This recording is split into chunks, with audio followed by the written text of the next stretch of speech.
first-degree homicide. A Janesville man is charged in connection to a Wisconsin Dells homicide. Human remains found at the scene of a house fire. We hear how authorities are proceeding. And a new law signed by Governor Tony Evers, who will get to help with vaccine distribution. Live from the WMTV studios, your news authority. NBC15 News at 4 starts now.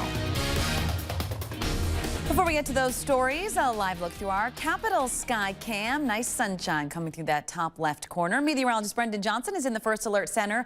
Calm and quiet to start the weekend, but snow is prompting an alert day. Yeah, towards the end of the weekend, Lee, Sunday, perhaps into the very first hours of Monday, we're going to watch for some wet snow to move through southern Wisconsin. Now, this is different than what we've been dealing with the last few snow events. That's because the atmosphere will be nearly saturated and the temperatures will be close to 30 degrees. Either way, we will expect some slushy and slick roadways, and we'll be talking a little bit more about that system coming up in just a bit. Right now, Sky Tracker HD, mix of some sunshine and some cloud cover.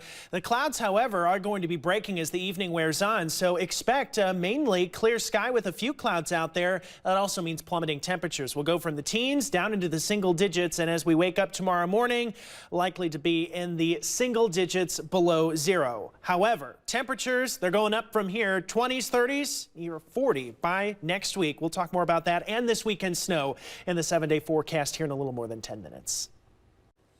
Governor Tony Evers has signed a new law expanding COVID-19 vaccine administration. Evers says expanding the number of people who can administer doses of the vaccine is as important as increasing vaccine supply. The law says pharmacy students who have completed 2 years of pharmacy school can administer a vaccine under supervision of a healthcare provider who is authorized to administer vaccine. Right now, more than 750,000 people in our state have had at least one dose of the vaccine. That's about 13.5% of Wisconsin's population. 300,000 people, or about 5% of Wisconsinites, have had both doses and are now fully vaccinated. For the first time since September, the average of new confirmed COVID-19 cases has dropped below triple digits in the county. It's according to Public Health Madison and Dane County. They recorded the 14-day rolling average for the county now below 95. The last time that 14-day average was below 100 was back on September 10th.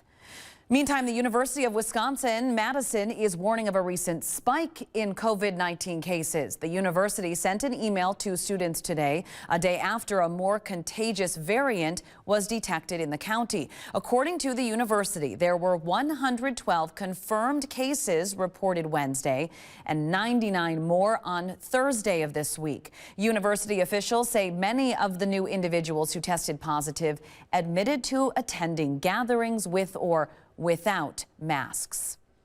A new CDC study suggests that serious adverse reactions to COVID-19 vaccines are rare. According to the CDC, between December 14th and January 13th, more than 13.7 million doses were administered. During that period, nearly 7,000 adverse events were reported, but only 640 were classified as serious. The majority of the reactions occurred in those who received the Pfizer-BioNTech vaccine.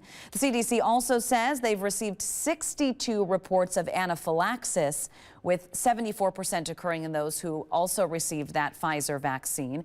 A total of 113 deaths were reported. However, the study says additional information does not suggest any causal relationship between the vaccine and the death. The most commonly reported symptoms were headache, fatigue, and dizziness.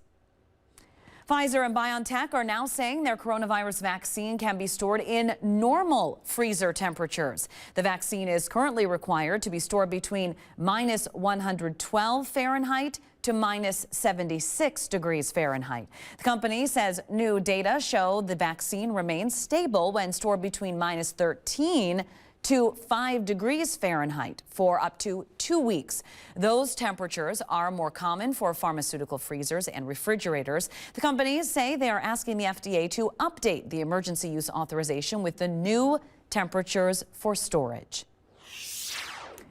New information out of Blue Mounds this afternoon. Human remains discovered yesterday at the scene of an overnight fire that destroyed a home. That fire happened Wednesday on West Herb Road. Firefighters from several departments were called in to help knock down the blaze. When investigators on the scene yesterday were looking through that wreckage, they found those remains. Today, the Dane County Sheriff's Office told us those remains belong to one person. The medical examiner's office will work on doing the identification, and our detectives will be working with fire officials to try and determine a cause and just exactly what happened. The Dane County Sheriff's Office and medical examiner's office are handling that investigation. Charged with first-degree homicide, according to court records, 34-year-old Jeremy Mondy was charged today. Mondy was found inside a Wisconsin Dells hotel room along with the body of a woman on Monday. The identity of that woman has not been released. Mondy also faces charges for possession of a firearm by a felon and 2 counts of bail jumping. The longtime host of a popular Madison morning radio show appeared in court today on allegations of child pornography possession. He pleaded not guilty. Matthew Bradshaw Jones was booked into the Dane County Jail on Wednesday. Jackson Jones, the name that he uses as host of today's Q106 morning show on the local country music station. The 26-year-old suspect wanted in connection with a homicide on Halloween has been arrested. The Madison Police Department took Jeffrey Briggs into custody, booking him in the Dane County Jail on allegations of first-degree homicide, among other charges. Briggs is accused of killing James Eggleston in a triple shooting last October. The small plane that crashed Tuesday outside of Janesville, killing 2 people on board, has been removed from the scene, and that park is now back open. Investigators believe the plane was headed to Florida but stopped in Janesville to refuel. The National Transportation Safety Board says the pilot reported engine trouble shortly after fueling up. The wreckage is being moved to a secure location. Investigators will return to take a closer look at the plane. The final report is expected in 1 to 2 years. Still ahead at 4, the Royals split. Buckingham Palace confirms Prince Harry and his wife will not return to royal duties. And President Biden grapples with visiting Texas, why he says his presence could be a burden.